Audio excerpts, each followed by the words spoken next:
They don't want what we know out there. How a person can go from really almost nothing to becoming a millionaire by owning rental properties. He would always buy these flip houses, and I just remember thinking, this guy is crazy.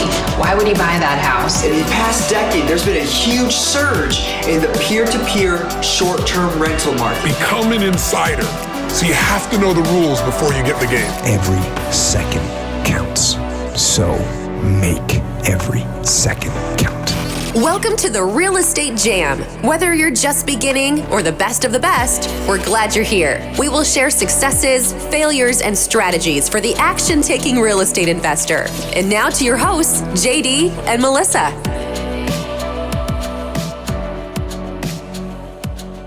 Hey guys, welcome to the Real Estate Jam podcast. I'm JD with my wonderful co-host. Hey, JD. Melissa. Melissa, how are you? I am super great. It's just been a great day. Wonderful day. Uneventful. Lots of exciting, eventful things taking place, but none of them more exciting than the podcast that we have today. I'm really excited. This investor has a lot of experience outside of one market, has a lot of experience doing over the phone, not in person type wholesaling, which I know a lot of you guys are interested in how to get into the virtual market. So without any further ado, I want to introduce you guys to Lauren Hardy. Thanks, Lauren. How's it going? Good. Great. Thanks for joining us. Now, Lauren is a real estate investor with a people-first approach to business, investing in hundreds of properties in her career. Lauren has a unique reputation of being a virtual investor, having not lived in many of the states she invests in. Now, Lauren, that's a perfect soundbite, and we're going to use it in all of our marketing for this episode. But really, can you take a few minutes to introduce yourself to our audience and let them know what that actually means and why they should be listening to you? Awesome. Well, first and foremost, thank you so much for having me on the show. My name is Lauren Hardy, and I am a real estate investor. I think what makes me a little different or stand out is that I am a virtual real estate investor. So I do not live in the areas that I invest. I invest out of state. So where I live is Southern California, specifically Orange County, California. And I invest in 3 different markets. They're in the Midwest and the East Coast. And yeah, that makes me a little different. My primary investing model is wholesaling and house flipping. I've been in this business of real estate investing for 10 years. I started when I was 25 years old. I actually started with, I was working a full-time job. I was in that, corporate hustle. I had a daughter. She was 1 year old at the time, and I was pregnant with a baby on the way. So I knew I needed to do something that gave me more flexibility than my corporate job did. So that's how I got started 10 years ago. The other thing that I do, I'm also in the real estate education space. I coach on virtual real estate investing. I teach my niche. So I also host a podcast called Wholesaling Inc. And that's where you can find out more about the coaching that I do. Awesome. And we'll definitely put a link to your podcast in our description too. Now, I think a lot of our listeners are interested in the virtual wholesaling space. And I think that comes because some people, like you, for example, are in Orange County, where the barrier to entry for the purchase price of homes, the amount of other investors, big investors that are there in that space, dominating a lot of the marketing channels that are available. It's kind of intimidating for a new investor. Can you tell us what are the key things that the new investors need to consider when they're deciding to go into a virtual market? Yes. So I think it's pretty safe to say that we go virtual out of necessity, not necessarily because we want to. So if you live in an area where real estate investing doesn't really make sense. Now, let's first dive into that idea. What areas don't make sense? Okay. So you've got one extreme where you live in an area where the purchase price of properties are very high. The average price of properties are very high. They're so high, in fact, that if you bought the average home and say you tried to rent it, the rent you would get would not cover the mortgage payment. Now, some people are listening to this and going, oh my gosh, that exists. Yes, believe it or not, that exists. Yeah. And those are the kind of markets where the demand for real estate, the demand for the ground, is so high, and so that's markets like, California, a lot of California areas, Southern California, the Bay Area. We've got areas like Seattle. We've got a ton of East Coast markets, Boston, New York. I can go on and on, right? So now, about, say, if this was 7 years ago, 6 years ago, something like that, those areas would be less common, and the rest of the nation, it was fine. You could use leverage capital to buy a rental property and it makes sense. Your rent would cover your mortgage and you'd even cash flow, right? Mm-hmm. The reason virtual is starting to get so popular now is because prices they've gone up everywhere. They've gone up nationwide. So more and more markets are becoming, where it doesn't make sense anymore. You can't use leveraged capital to invest. You won't cash flow, on your property after all the expenses are paid. So that's why we're seeing a lot more people being interested in the virtual model, because there's still markets all over the nation that you could buy, put a tenant in there and cash flow. There's plenty of them. It just might not be your backyard anymore. So that's why there's, a trend. Let's talk about the other example. The other extreme would be maybe you live in an area where real estate doesn't hold that much value. So there are areas where just, it's more rural in real estate, doesn't hold much value. Property values are under $50,000, so there's not much money to be made. That might be another reason why you want to go virtual into like maybe the major metro next door. Those are the main reasons why people choose to go, virtual. Now of course there's always personal reasons, like, maybe you have a job where you get moved around a lot, or your spouse has a job where they get moved around a lot. So you can't be tied down to a location. So for me personally, it was my market. When I first got in the business 10 years ago, this was the recession. There was motivated sellers everywhere in every county of the United States. It was easy to find a house, at a discount at the time, even in my backyard, even in Orange County, you could do that.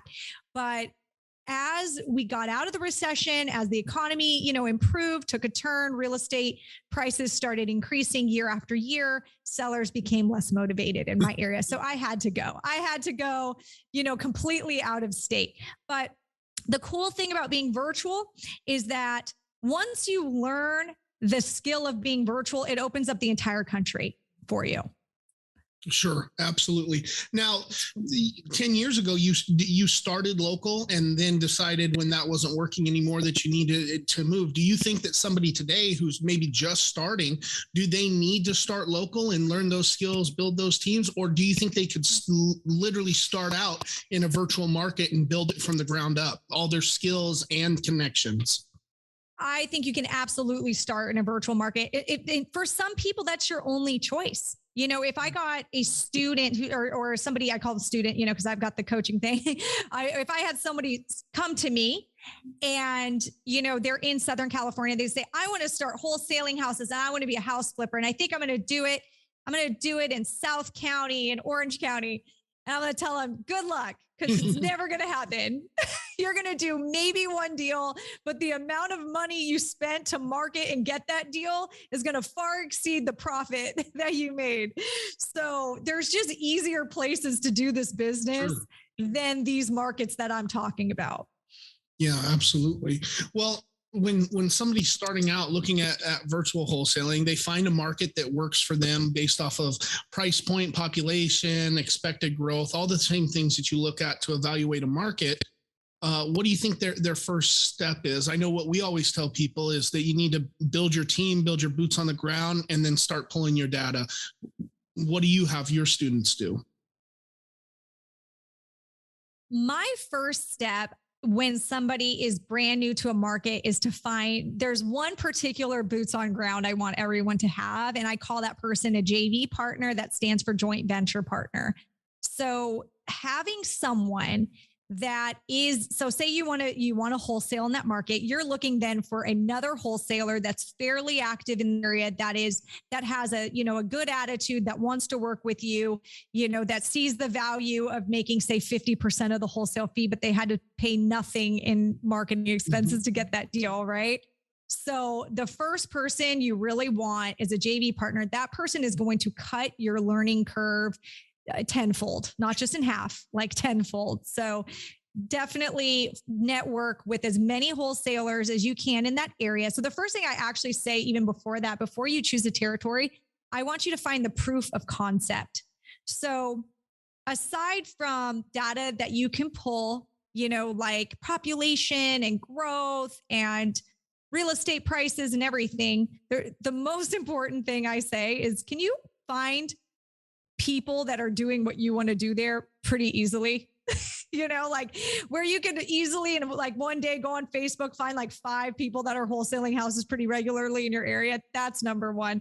Then out of those people, find your JV partner. Sure, absolutely. I think that the network and relationships that you build are going to help you, whether you're virtually wholesaling or wholesaling in person.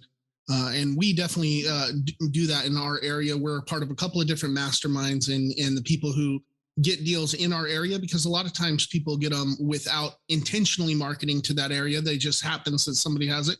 And we've partnered on quite a few deals. We love that model because it saves us time, effort, and energy on marketing. And it saves them on gathering a buyer's list, filling out the systems, going to take pictures at the property, all of those things that we can do because we're doing it every day. They don't have to. It really is a win-win joint venture. Totally. Great. I just have a follow-up question. So tell me how you talk to your students about marketing and what does that look like? About marketing. Yeah. Mm-hmm. Like now, is that like direct to seller marketing, you mean? Just however else besides teaming up with a JV partner, are you teaching them how to find their own deals? And how does that look? Yes. So a big part of this business is actually finding the deal, right? Because you can't do this business. You can't flip a house, you can't wholesale a house if you don't even know how to get seller leads, in front of you. So I like my specialty and my niche is direct to seller. It is all I've ever done. So when I got started 10 years ago, direct to seller marketing wasn't as popular. There wasn't as many people doing it. And now it's not a secret anymore that direct to seller is like kind of almost the only way you should go. So yeah, I do talk about direct to seller marketing methods. I think I've done pretty much every one. So what I like to do is educate first on all the methods. I like to separate them by inbound and outbound, right? So, inbound marketing is like a TV ad, a billboard sign, a bandit sign, anything where sellers are coming to you. And then outbound marketing is your cold calling, your texting, right? So I like to, discuss what those are, explain all the marketing methods within them. And I like them to pick one and stick with one until mastery. So I always say, ask me my favorite, because I think marketing methods, marketing methods change. What works today might not work, 6 months from now. So I remember specifically filming my course modules and I go, I am not going to just teach one and put it in here. Otherwise I'm going to have to refilm this module every 6 months, so I purposely said, and ask me in a coaching call, what's trending today? So that's how I, introduce marketing to people that are new to this business. Sure. Absolutely. Now, in your business, it might look different, but for the people just starting out, they are pushing all these marketing or one specific marketing channel. Are you helping them learn how to set up a team, a virtual team, or your lead specialist, your follow-up specialist, acquisitions people, or are most of your coaching students doing it themselves? They're answering all the calls. They're putting in all the offers, they're doing all of that stuff themselves. What does it look like? So initially at first, I teach to do it yourself. And I think if anybody that is listening to this, I feel super, super passionate about this. I don't believe in scaling. And what I mean by scaling is hiring people until you have done it yourself. Because how are you going to, number one, train someone to do something you've never done before? Number two, manage them to just manage that they're doing their job. Number three, be able to tell if they are lying to you about doing their job or doing any funny business, right? So in every position of my company, so I have a fully scaled team. I don't work in my business anymore. In every one of those positions, I have had an employee take advantage of me, in every single one. And I now know all the funny business. I can track. I mean, everything is tracked, where I know how long something should take. I have KPIs on everybody. Everybody has a number. And now I know, but you wouldn't be able to get to that level until you've done it yourself. Sure. So I personally known a lot of people who scaled too quickly and bankrupted themselves. I personally think I've heard that one of my good friends, Chris Craddock, he always says lead with revenue. So as a business owner, as an entrepreneur, you really need to lead with revenue. Hire when you are making enough money that justifies hiring. Don't hire before that place. Mm-hmm. Sure, that makes a lot of sense. We've definitely gone through some trials with different employees, different models. We've done a lot of that, figuring it out. And I think for us, when it comes to wholesaling, training your people is probably what we found to be the number one thing. And like you said, if you haven't done it yourself, if you haven't made 1,000 phone calls, how are you going to help somebody else, make 1,000 phone calls? And I think that's really, really key. If these people that we're talking to today, and the podcast listeners, they're not necessarily ready to scale to that level first. But where should they be starting out? They've gotten their JV partner. Now, are you teaching them to market first? And what do you do? And how are you setting up those systems for somebody just starting? Absolutely. Now, I have to say, I had, you guys gave me some questions ahead of time for this podcast, and I really want to hold on to this whole scaling concept and not hiring, because there is a question: what was your biggest failure or a recent failure? And then what is your biggest success? And in fact, I was thinking it's so topical because it's exactly what we're talking about. So I cannot wait for that point of this episode. So in my program, like I've had 350 plus students. So I've seen it all.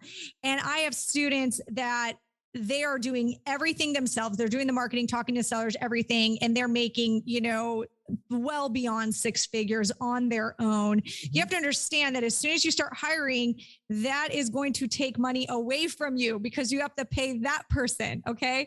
So now, after a while of them being, in the business, getting comfortable, making a certain amount of income, now they're going, wait, but if I hire someone to do that, like that's going to take money away. So then they want to get to another income threshold before they hire, that next person. That's what leading with revenue is. That's what I mean by that, is like get to an income threshold where there is a spare, $60,000 that you can give to someone else, that you don't need to pay your bills on.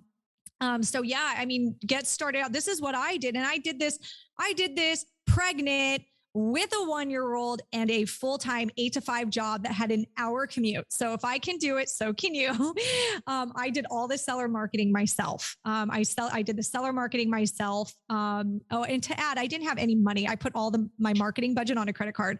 So as far as like hands strapped behind my back, I had no resources. And I had to really go with it.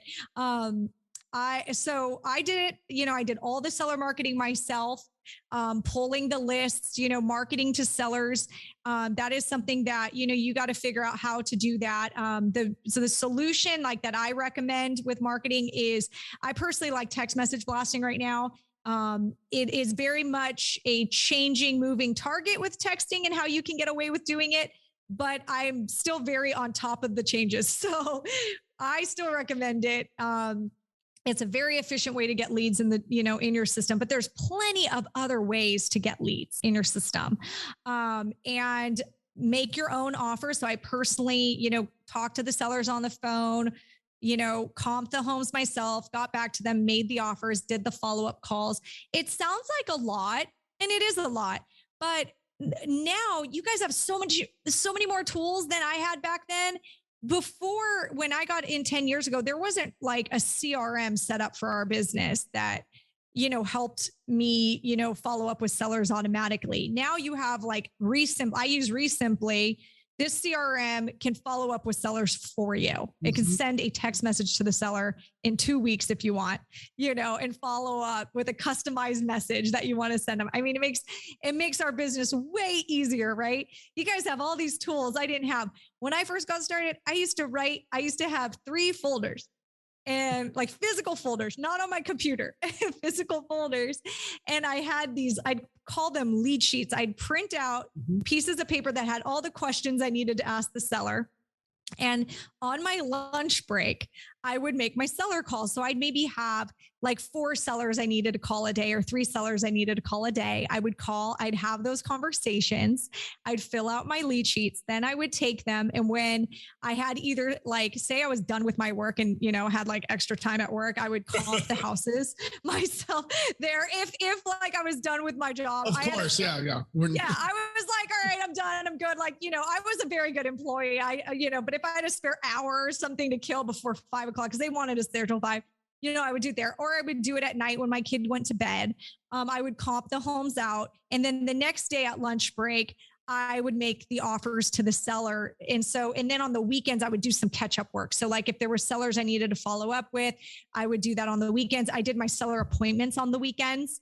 All of that was done with a full-time job. And that's what I recommend, because now, like, even now with my employees, I'll tell you, like, in the drama stuff, right? Like I now can go into every role and like know what's going on and know even more than them. Sure. So you just can't get there if you've never done it before.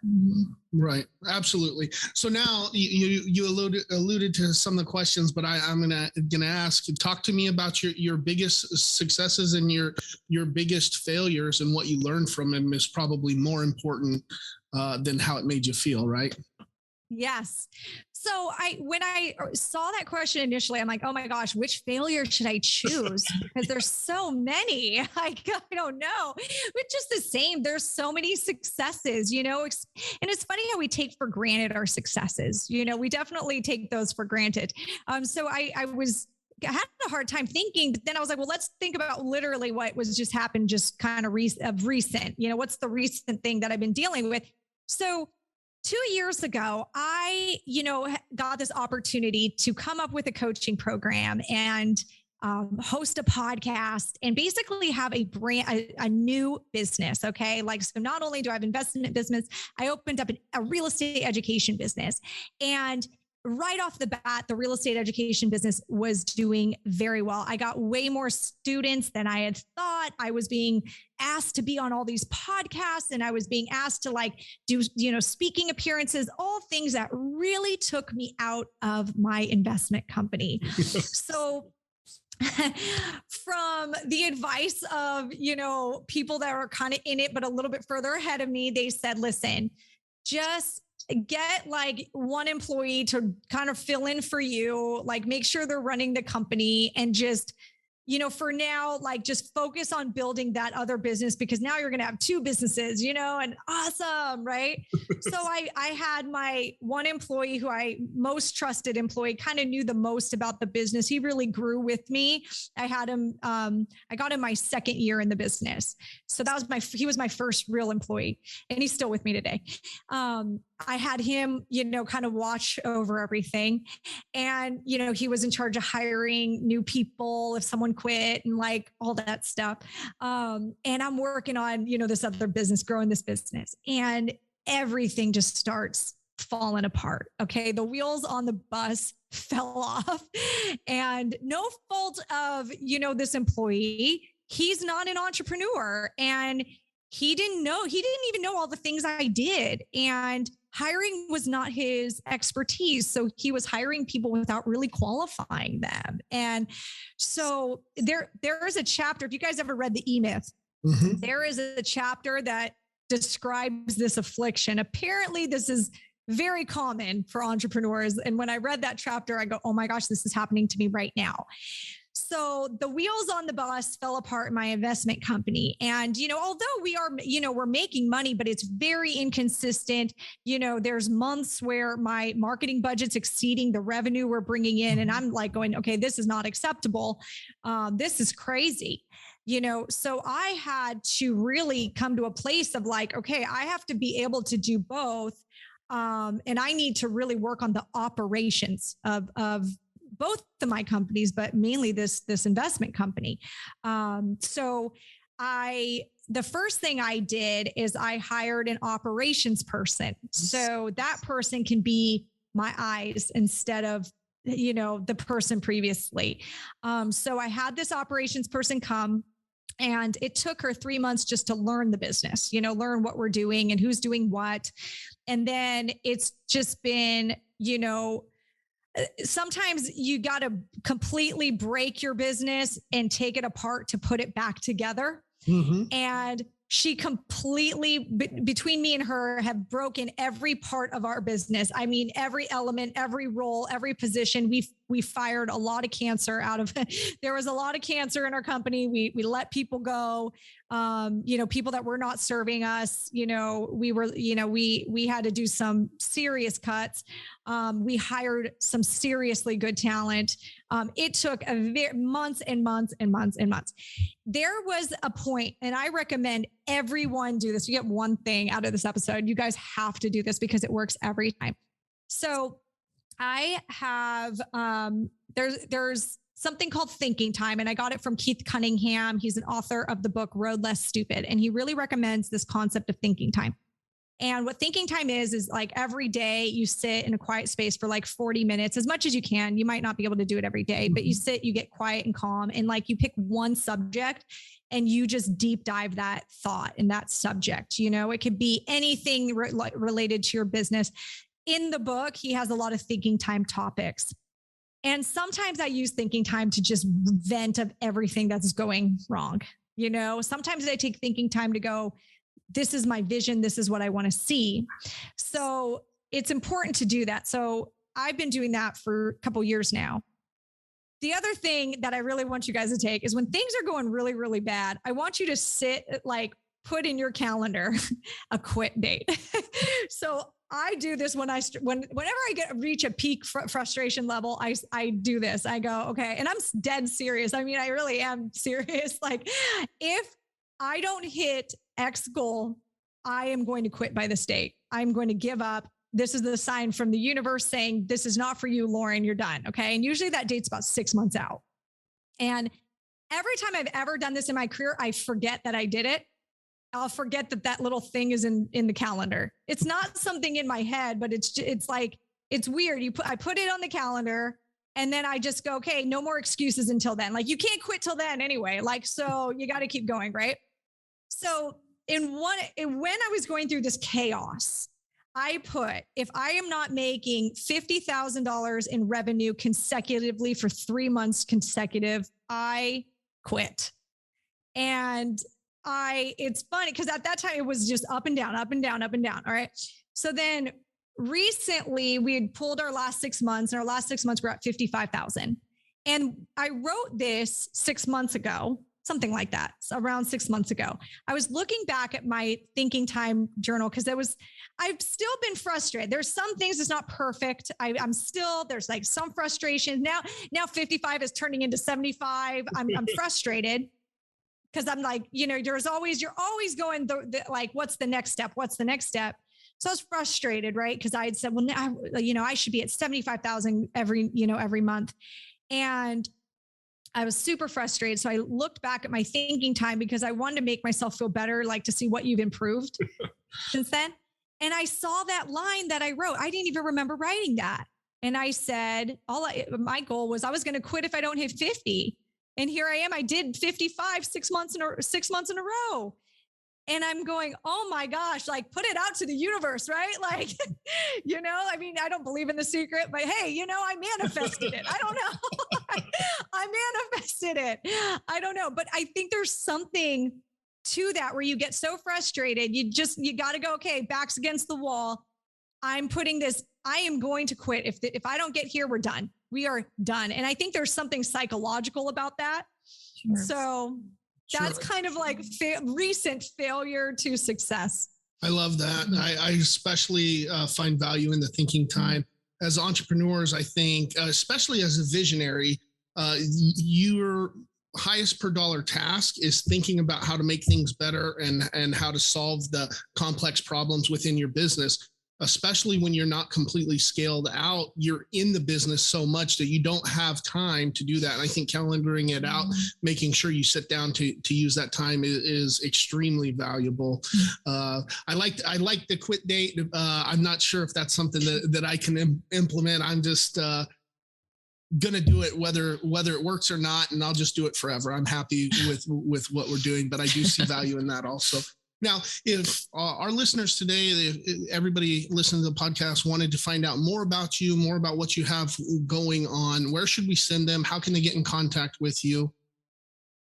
Well, I have a website you guys can check out. I've got some free tools there as well. It's laurenhardyco.com. If you want to look me up on YouTube, I've got a bunch of, videos, tutorial videos and stuff. We have a lot of fun with those videos. So check out Lauren Hardy on YouTube. My Instagram is This Mom Flips. I love it. Very cute. That's awesome. Well, Lauren, thank you so much for coming on the show today. I'm sure there's a lot of people that are going to be checking out your sites and trying to get in contact with you. You dropped a ton of value, and we really appreciate you. Thank you, Lauren. Thank you. Thanks for having me. All right. Thank you for listening to the Real Estate Jam. We hope you enjoyed today's episode. For more information, check out our website, therealestatejam.com, or find us on Instagram, Facebook, and Twitter at The Real Estate Jam. If you have any questions, feel free to drop us an email at therealestatejam@gmail.com. See you next episode.